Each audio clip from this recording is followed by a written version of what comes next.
welcome to all of students to online classes directed by Shardabal Niketan secondary school अड़ाई।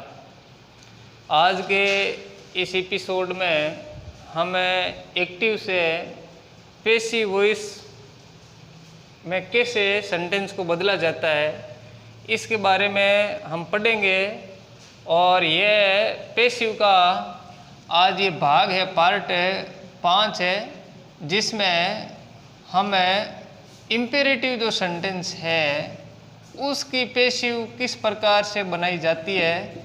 इससे पहले वाले जो पार्ट हैं, जो 4 हैं, उसके अंदर क्या है, पैसिव से संबंधित किसी में प्रोनाउन से संबंधित समझाया गया है, किसी में इंट्रोगेटिव जो सेंटेंस है उनका पैसिव कैसे बनता है उसके बारे में बताया गया है, और टेंस संबंधी परिवर्तन कैसे किया जाता है, डबल ऑब्जेक्ट किसी सेंटेंस में होता है तो उसका पैसिव कैसे बनाते हैं। ये इम्पेरेटिव सेंटेंस के बाद में जो सेंटेंस अपन आज इसमें क्या हल करेंगे, तो इम्पेरेटिव सेंटेंस का पैसिव कैसे बनाया जाता है इसके बारे में हम समझेंगे। जैसे इम्पेरेटिव सेंटेंस के अंदर जैसे एक आज्ञावाचक वाक्य है, जैसे ओपन द डोर, ये एक क्या है, इम्पेरेटिव सेंटेंस है, आज्ञावाचक एक ये वाक्य है। अब जब अपन क्या है इसकी पैसिव बनाएंगे तो इसमें शुरू में हम लगाएंगे लेट, क्या लगाएंगे, लेट। और इसमें ओपन द डोर, दरवाज़ा खोलो, तो इसमें ओपन तो ये है वर्ब है और ये डोर है ये ऑब्जेक्ट है, तो लेट ऑब्जेक्ट को बनाएंगे सब्जेक्ट, लेट द डोर। इसके बाद मेन वर्ब के पहले हम लगाएंगे बी, और वर्ब की फर्स्ट फॉर्म है उसको हम बदलेंगे थर्ड फॉर्म में, यानी let the door be opened. इस प्रकार से ये जो आज्ञावाचक जो वाक्य है उनकी क्या बनाई जाएगी, पैसिव हम बनाते हैं। शुरू में लेट लगाएंगे और ये वर्ब है इसकी थर्ड फॉर्म बनाएंगे, और थर्ड फॉर्म के पहले हम क्या लगाएंगे, बी लगाएंगे। अगर इसी वाक्य को अगर अपन क्या नेगेटिव में ले, जैसे क्या है, इसको हम ऐसे लिखे, डोंट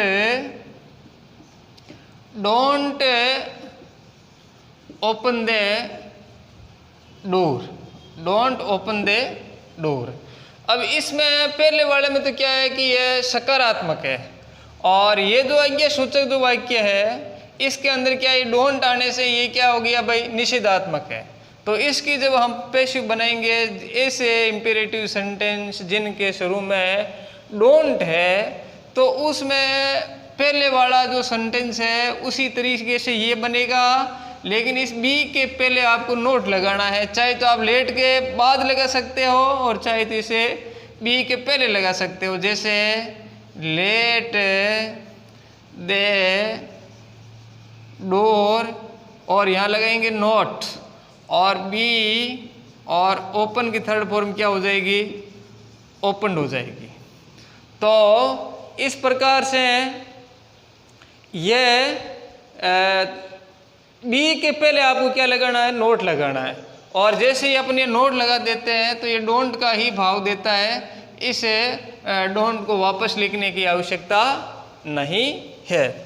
अब जो इम्पेरेटिव जो सेंटेंस है जिसके अंदर कोई सलाह या उसके अंदर क्या है, प्रार्थना का भाव है, ऐसे सेंटेंस जो क्या है काइंडली से या प्लीज से शुरू होते हैं और जिसके अंदर क्या सलाह और ये रिक्वेस्ट का भाव है, तो उसका हम पैसिव कैसे बनाया जाता है, जैसे प्लीज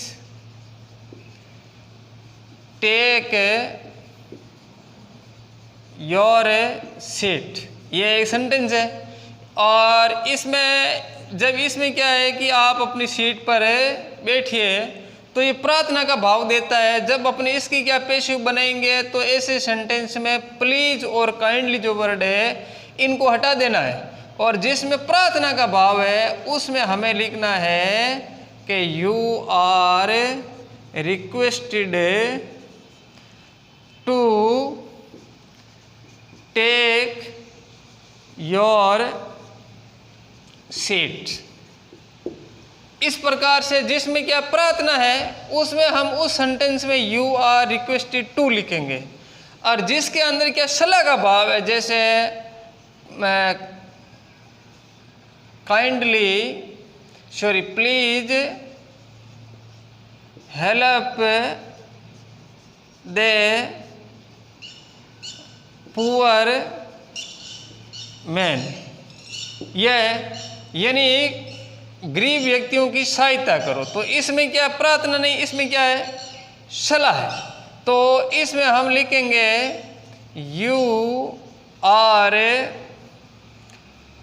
एडवाइज्ड, सलाह का भाव है तो एडवाइज्ड टू, और बाकी है जैसे ही हेल्प दे और पुअर और ये मैं।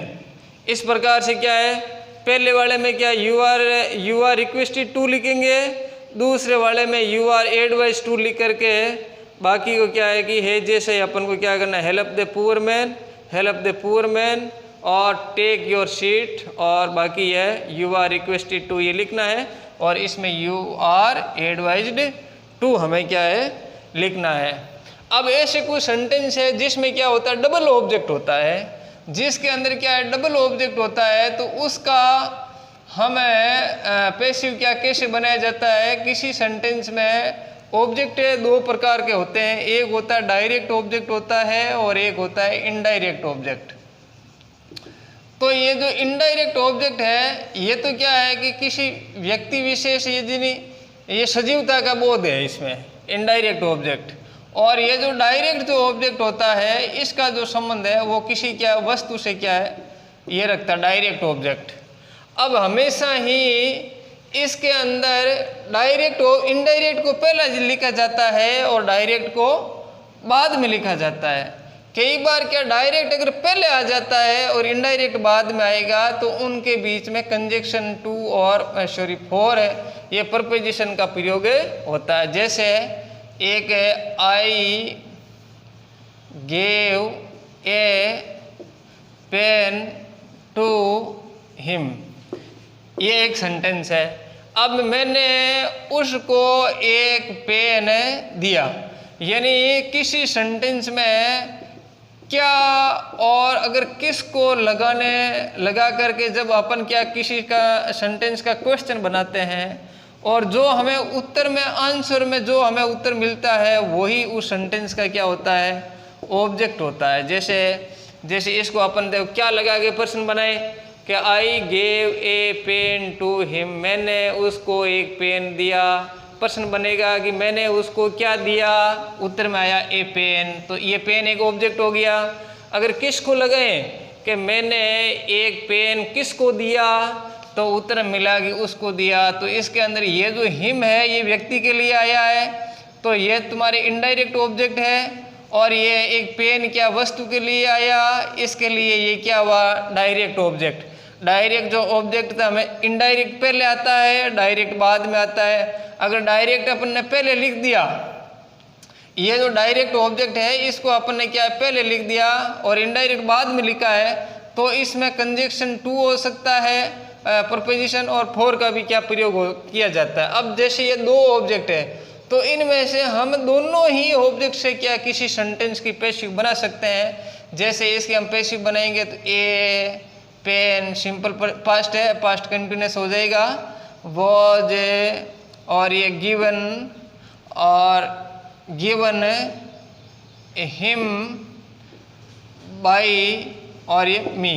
अब जैसे क्या है ए पेन को पहले उठाया तो ये दोनों ऑब्जेक्टों के बीच में क्या है ये टू प्रपोजिशन लगा है। जब अपन क्या ए को उठा लेंगे तो ये टू अपने आप ऑटोमेटिकली क्या हो जाएगा लैप्स हो जाएगा। तो a pen was given him by me ऐसे बना सकते हैं। अगर पेन से लिया तो अगर हिम से लिया है तो हम बनाएंगे he was given a pen by me. यानी डबल ऑब्जेक्ट वाले जो सेंटेंस है उसमें आप क्या है कि किसी भी क्या है ऑब्जेक्ट से भी उसकी क्या बना सकते हो, पैसिव बना सकते हो। ये क्या डबल ऑब्जेक्ट और ये इंपेरेटिव सेंटेंस। इसके बाद हम पढ़ेंगे कि किसी सेंटेंस का अगर सब्जेक्ट अगर जिरंड है तो उसकी हम क्या है कि पैसिव कैसे बनाते हैं। कोई सेंटेंस है और उनके शुरुआत में क्या लगा हुआ है, जिरंड है, तो उसकी हम पैसिव कैसे बनाएंगे। जैसे एक सेंटेंस है कि स्मोकिंग कोजेज कैंसर, जैसे क्या तंबाकू से कैंसर होता है। अब इसमें अपन क्या है कि इसमें स्मोक ये वर्ब के साथ आईएनजी लगा हुआ है, इसके लिए ये क्या हुआ, एक जिरंड हुआ जो क्या है एक नाउन का क्या करता है, सेंटेंस में काम करता है। यानी किसी वर्ब को नाउन बनाने के लिए उसमें सेंटेंस के साथ क्या है आईएनजी लगाते हैं तो वो जिरंड बन जाता है। तो इसमें हम लिखेंगे ऑब्जेक्ट को तो पहले लिख देंगे ये कैंसर कोजेज, तो ये टेंस के आधार से बनाएंगे तो इज, और ये क्या हो जाएगा कोज्ड बाई, और ये क्या हो जाएगा स्मोकिंग। यानी क्या है इस जिरंड वाले वर्ब के साथ जो जिरंड लगा है जो नाउन का काम करता है उसको बाई लगा करके उसको वापस क्या है उसको डिनोट कर दो, है ना। तो उसका उल्लेख करेंगे तो बाई लगा करके इसको वापस लिख दो। ये क्या जिरंड वाला जो सेंटेंस है। अब इसके अलावा जिरंड के बाद आता है इन्फिनिटिव। इन्फिनिटिव का अगर कोई सेंटेंस है, इन्फिनिटिव जो सेंटेंस है उसकी जब हम क्या पैसिव बनाते हैं तो उसकी पैसिव कैसे बनाते हैं। जैसे तुम्हारे उदाहरण के लिए जैसे आई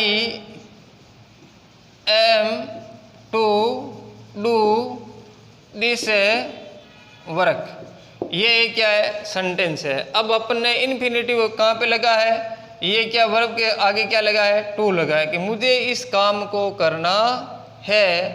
तो इसकी जब हम पैसिव बनाएंगे तो दिस वर्क इसके अंदर क्या ऑब्जेक्ट है तो इसको बनाएंगे सब्जेक्ट, तो दिस वर्क। अब आई के साथ एम लगा तो दिस वर्क के साथ क्या लगेगा इज, और क्या लगेगा टू, और इस टू के साथ लगाना बी, और ये जो वर्ब की फर्स्ट फॉर्म है उसको आपको क्या बनाना है थर्ड फॉर्म, और बाई हम क्या लिखेंगे मी लिखेंगे।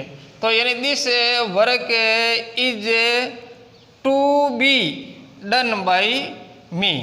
इस प्रकार से क्या वर्ब के साथ हमें क्या लगाना है, इसके पहले बी लगाना है। और जैसे दूसरा सेंटेंस है कि the teacher was to help him. अब हम इस सेंटेंस में भी देखते हैं कि हेल्प के पहले क्या आया इन्फिनिटिव टू, तो इसका ऑब्जेक्ट है वो क्या है हिम है, तो हिम का बनाएंगे हम ही, और ये क्या बन जाए वॉज टू बी, और हेल्प की हो जाएगी थर्ड फॉर्म हेल्प्ड, और बाई दे टीचर। तो इस प्रकार से हमें क्या है इस इन्फिनिटिव वाला जो सेंटेंस होता है उसका हमें क्या है कि इन्फिनिटिव सेंटेंस है उसका हमें पैसिव बनाने के लिए उस वर्ब के पहले क्या लगा तो बी लगा करके उसकी थर्ड फॉर्म बनाओ, और ऑब्जेक्ट को सब्जेक्ट और सब्जेक्ट को ऑब्जेक्ट। इसके बाद अगर कुछ सेंटेंस है जिनकी शुरुआत क्या देयर से होती है, तो ऐसे सेंटेंस में हम क्या है कि वर्ब के आगे हम क्या लगाएंगे बी लगाएंगे और थर्ड फॉर्म लगाएंगे। जैसे there are some forms to reject, कुछ फॉर्म है वो क्या रिजेक्ट करने के लिए है। तो इसमें देखिए ये जो रिजेक्ट नाम लिखा हुआ है वर्ब के पहले क्या टू लगा है, तो जिन वाक्यों की शुरुआत देयर से होती है तो इस टू के साथ बी लगाना है, बाकी पैटर्न को सेम ही रखना है। देयर आर है, देयर एक वचन के लिए भी आता है बहुवचन के लिए भी आता है, यहाँ क्या फॉर्म से बहुवचन है इसके लिए आर है, तो टू और इसके साथ यहाँ बी लगा करके और इसको हम क्या लिखेंगे रिजेक्ट का रिजेक्टेड लिखेंगे।